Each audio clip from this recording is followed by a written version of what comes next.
Olá, meus alunos, tudo bem com vocês? Espero que vocês estejam bem. Bom, professor Carlos falando com vocês, tá? Estou aqui para passar uma mensagem para vocês sobre a fogueira, tá? Já que estamos agora no mês de junho e vamos estar falando um pouquinho da fogueira e como construir uma fogueira de mesa, tá? Para vocês tirarem uma foto, né? E deixarem um enfeite bem bonito na casa de vocês, tá bom?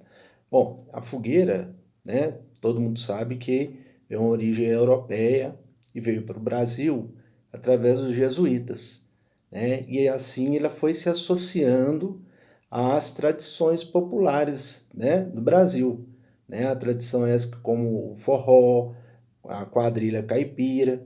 Então, ela está enraizada, né, hoje na nossa cultura.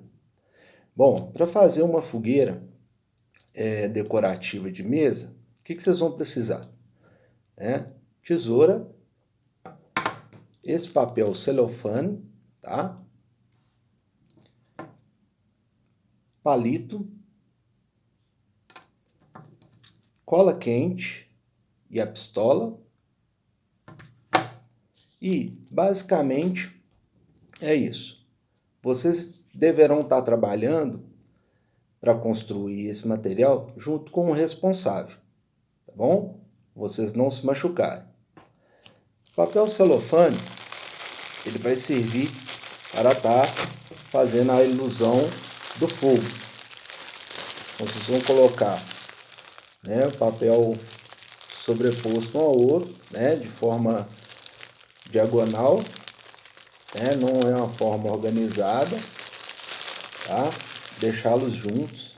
E para construir essa base aqui, vocês deverão usar, né, os palitos, né, e unindo com a cola quente. Então vai ficar 2 embaixo e 2 em cima, até chegar a este tamanho.